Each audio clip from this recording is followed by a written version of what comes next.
sebelum Zati kenal Forever ni, actually Zati memang dah buat macam-macam bisnes dah.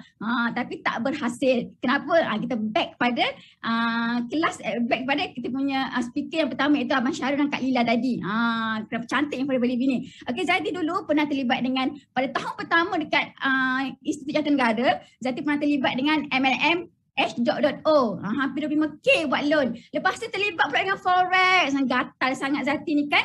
Terlibat dengan Forex pula, habis duit dalam akaun kosong. Ini antara momen yang paling genting lah, antara hidup yang menyebabkan Zati makin susah. Okay, tak ada duit langsung dalam akaun. Okay, so sampai Zati berniaga pun, yang untung RM2 pun Zati buat.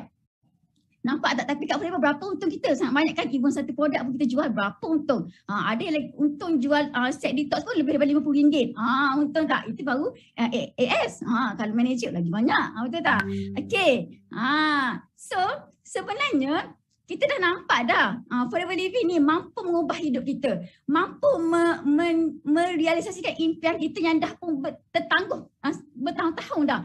Okay. So untuk bagi perjalanan langkah kita kat Forever Living ni kuat dan terus bertahan, kita kena kenal pasti dulu apa itu Ultra Y dan Big Y kita. Macam Zati ada hutang yang sangat banyak, okay, menyebabkan Zati ni rasa terbeban, rasa tak tenang hati. So inilah antara doa Zati nak bebas hutang. Ini antara doa yang pertama. Okay, and then masa dengan anak-anak ni sangat kurang. Masa anak-anak ni, actually kita ni dengan anak kita ni sampai ketua tak akan mampu nak bayar hutang dengan anak-anak dari segi masa. Kita curi masa mereka. So kerana apa? Okay, disebabkan Zati ni nak 500 every month, nak backup 500 every month, sebab setelah tolak gaji Zati, gaji Zati pun lebih banyak, lebih kurang RM3,500. So tolak semua, hanya ada RM300 untuk seorang perantauan dekat KL, dekat Kota Raya ni, untuk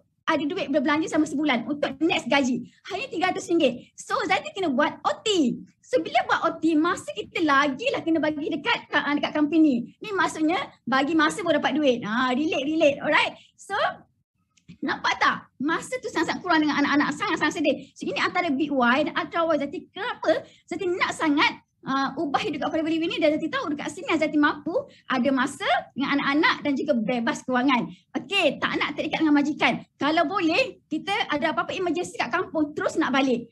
Faham tak? Sebab Zati pernah bila adik pada suami Zati meninggal, 2 hari kat kampung terus message suruh datang kerja. Masa Zati fikir Allah Akbar, masa itulah yang membuatkan Zati rasa aku kena berhenti kerja. Aku kena keluar pada dunia makan gaji. Siapa macam Zati? Tak nak dah. Stres dengan makan gaji ni, stres dengan majikan. Cuba tak dekat ruangan cik 2. Okay. So sekarang ni, setelah kita tahu Forever ni mampu ubah hidup kita, tetapi ada satu hal yang menyebabkan kita rasa ni tak boleh nak melangkah.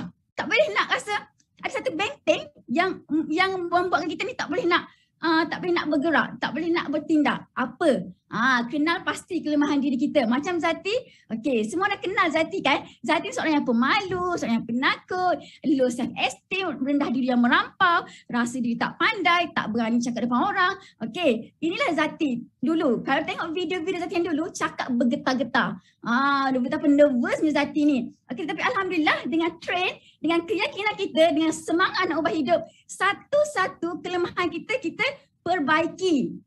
Ada benda boleh ubah, ada benda tak boleh ubah. Fokus benda yang dekat dengan kita dan kita boleh ubah. Okey, ingat pesan Zati ni. Okey,